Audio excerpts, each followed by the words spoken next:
과거에 우리들의 신분은 마귀의 지배 아래 살았던 어둠의 자식들이었습니다.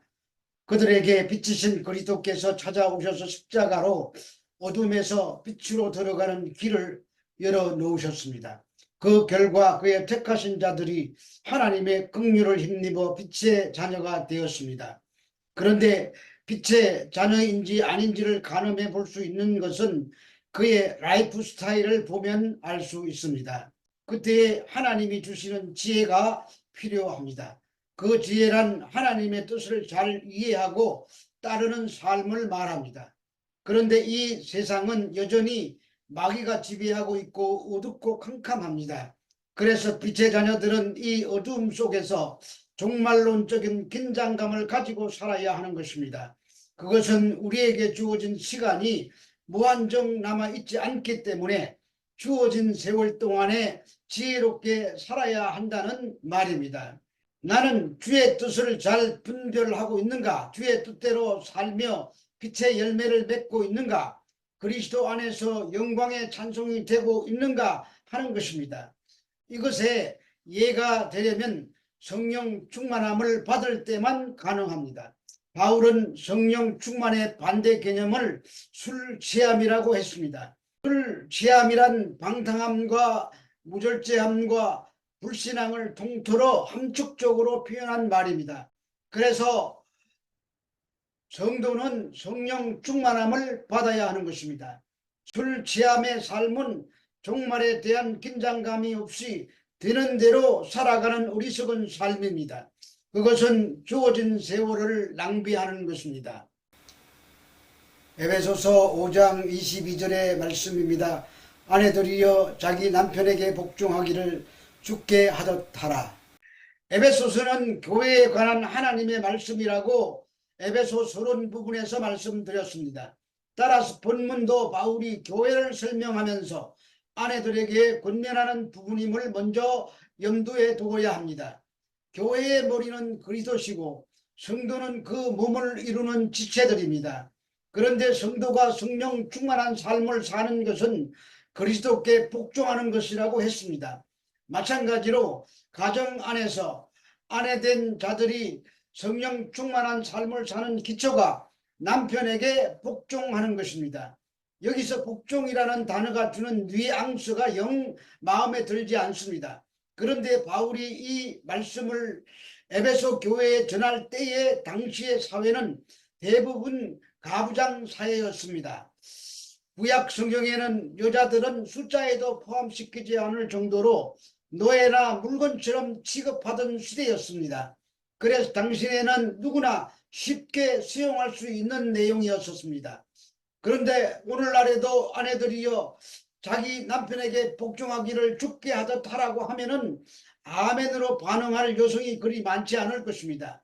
그런데 성경은 분명하게 아내들에게 남편에게 복종하라고 말씀합니다. 그렇다면 사도 바울이 우리가 생각하는 그런 세상의 풍조나 원리들을 염두에 두고 아내들을 남편에게 복종하라고 했는지 생각해 볼 문제입니다. 그렇지 않습니다. 바울이 하고 싶은 말은 하나님께서 가정이라는 제도를 통해서 남편과 아내라는 역할을 맡기신 것은 뭔가를 설명하려고 배우고 실천하라는 교훈을 주기 위함입니다. 그것이 교회의 지체인 성도와 그리스도의 관계입니다. 교회는 그리스도의 지체로서 머리이신 그리스도께 복종해야 합니다. 따라서 남편된 자들이 이 말씀을 근거로 아내들에게 복종을 요구하기 전에 그리스도와 교회의 관계를 먼저 깨닫는 것이 더 중요합니다. 그리고 이 말은 여자가 남자보다 열등한 위치에 놓여 있어서 종속 관계에 있다는 말도 아닙니다. 그러므로 바울은 아내가 남편에게 복종해야 하는 기준을 주께 하라는 말로 그 의미를 분명하게 하고 있습니다. 이 기준은 그리스도의 아내된 교회가 머리 대신 그리스도께 복종하는 삶을 살아내는 원리를 제시하며 가정이라는 가장 기초적인 사회를 건전하게 유지하는 방법으로 제시하신 것입니다. 그리스도인들이 주께 자율적으로 순종하는 것처럼 아내된 교회도 주 안에 자원하는 마음으로 남편 대신 그리스도의 권위에 복종하며 머리 대신 그리스도께 복종하는 삶을 원리를 배워야 한다는 말입니다. 사실 교회를 구성하고 있는 모든 성도는 남성이건 여성이건 다 그리스도의 아내들이고 신부들입니다.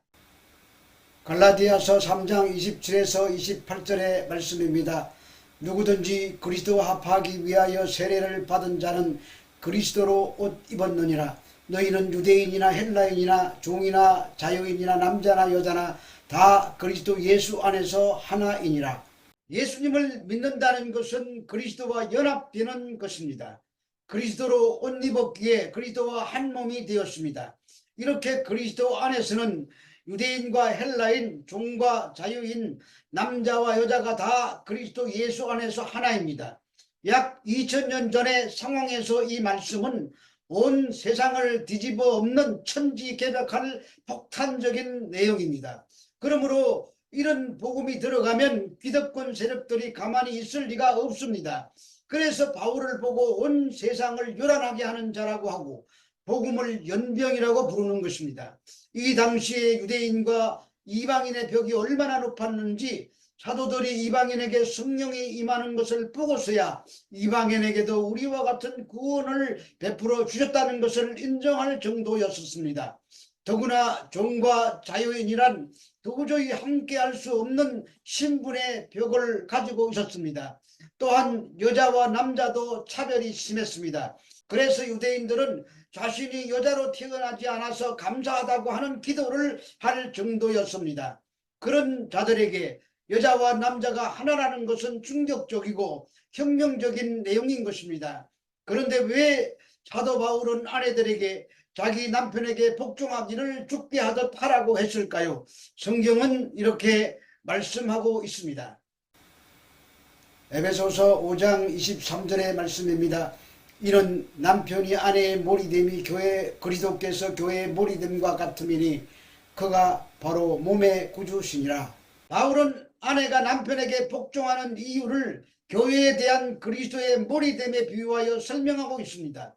여기서 몰이에 해당되는 헬라어 케팔레는 지도자나 통치자라는 의미로 사용되는 단어입니다.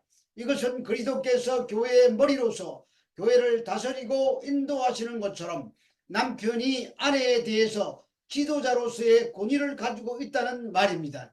그래서 그리스도께서 교회의 머리됨과 같기 때문이라고 합니다. 또한 그가 바로 몸의 구주라고 합니다. 이 말은 그리스도께서 교회를 구속하기 위해서 희생하신 것을 말합니다. 그리스도께서는 교회의 머리로서 교회를 다스리시는 분이십니다. 바울은 이 표현을 통해 그리스도와 교회, 곧 머리와 몸의 관계를 보충하여 설명하고 있는 것입니다.